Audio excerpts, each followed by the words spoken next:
a lot of the times when we are stuck, we are distracting ourselves with other things so that we're not thinking. Like either we're cleaning or we're watching TV or we're on social media just scrolling or we're working. We're busying either our minds or our bodies so that we're not focusing on the areas that we're not doing anything, that we're feeling stuck.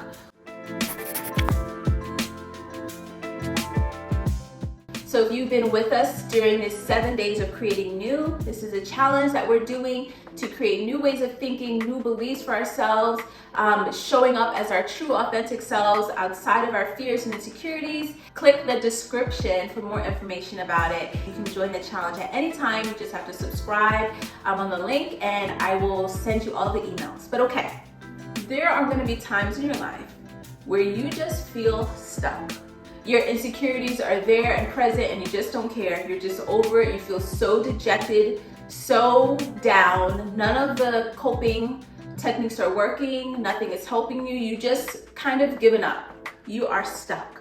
What do we do? What do we do during these times? So now what I'm going to share is not a foolproof. Every circumstance and every person is different.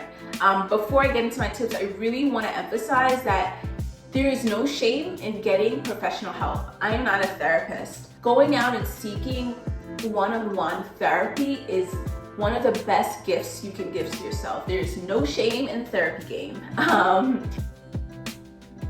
Sometimes when you have such a high of things going well and you learned all of these things, you're caught off guard by the fact that old habits and old patterns in your life still come back. Life is cyclical, like things come in cycles, and it is very much possible that the way that you have been stuck in the past, not in the same way, but that you will experience things that will make you freeze. I want you to know that if it does happen to you, it's okay. Like you can bounce back. It's happened to me many times, and I know it will keep happening to me. You will keep getting in your own way. The key is for how long. Your mind wants to keep you safe. Your mind wants to protect you. And your mind doesn't always know that what you think is dangerous really isn't dangerous. So you will keep getting yourself stuck because your mind is trying to keep you from something that really isn't dangerous, but it doesn't know it isn't. So if it keeps happening to you, if that does happen to you, exercise self-compassion. Remember what we talked about in the first video about treating that version of yourself with love, with care, with compassion.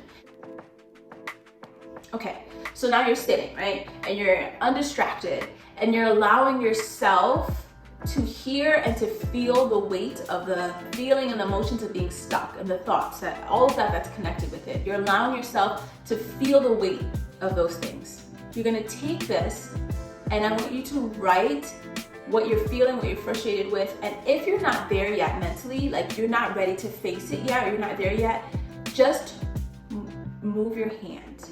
Start drawing lines, squiggles, circles, shading. Just start moving your hand and still sitting in silence, still not thinking, start moving your hands. And then the thoughts will start to come. The defeating thoughts that you're reminding yourself of, the shameful thoughts, the things that you're keeping yourself from. Because you're in silence and because you're not allowing yourself to distract or suppress, or you're not covering it up, just by sitting in silence and by moving your hand, your mind will naturally just start to go there. And then as that's happening, if when you're scribbling, you're thinking of a phrase like, I hate that I'm doing this, write that. I hate that I've allowed myself to get to this point. I hate that I'm in this cycle over and over again. Just start writing it. And maybe you can't do it in the first time, in the first session of you sitting with yourself, or the second session of you sitting with yourself, or the third.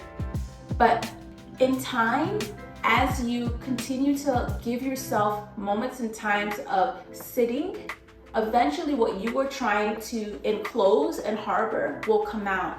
Because there is nothing that is oppressing or blocking it from coming out. There's nothing that you're doing that's creating resistance that's not allowing it to come out. Another thing that I really want you to think about is something that we don't think about often when we imagine being stuck. What we eat, the way we sleep, what we drink, how we socialize, this all affects our ability our mental ability to get through tough moments, and our mental ability to process, to recuperate, and to have the stamina and the energy to push ourselves when it feels hard. If you're not eating things that provide nutrients to your body and your mind, you're physically putting yourself at a deficit. And by putting yourself at a deficit, you are reducing the ability for your mind to be able to process thoughts, to interpret things accurately. You see them through a filter. It's like through a mirage. It's like someone that's really thirsty imagining things, right? You see things through a filter. When your body is nutrient deficient, you're not providing your body with whole foods that you need to survive and to thrive. It affects your ability to cope, your mental capacity. So what are you feeding yourselves in the times that you're stuck? Are you drinking water? Are you hydrated? A dehydrated mind cannot focus, cannot give attention to anything, wants to sleep all the time, is irrational, is easily frustrated and irritable. This all plays a factor in what can keep you stuck or make you discouraged, make you have feelings of sadness or depression or anxiety. It plays a factor. What is socially? What are you filling yourself with socially? Are you scanning through your phones on social media, just swiping through? The people that surround you, are you asking them for feedback, knowing that they may not be the most supportive, they may not be the most encouraging? Are they giving you involuntary feedback, advice that you have not asked for, and you're not stopping it? Like, are you doing what you can to control your external environment so that your internal environment and your mind does not continue to suffer? Taking care of your physical body and your environment is a form of self-respect. It's how you respect yourself. You respect yourself with what you eat. You respect yourself with what you drink. You respect yourself with the company that you allow yourself to keep. You respect yourself by taking care of the stimulus and filtering out what you shouldn't have and allowing in what you should have, and caring for your body the way you're supposed to. Not doing this keeps you stuck just as easily and just as much as not investing in your mindset every day, not working on retraining your thoughts, retraining your beliefs, your core beliefs. They both are important. So if you're feeling stuck, I want you to look at both aspects of yourself. How are you doing things every day to help rebuild your mindset, to help retrain your thoughts, to help change your core beliefs? If you don't know what I'm talking about, look at my previous videos. I talk about it in the previous challenge videos.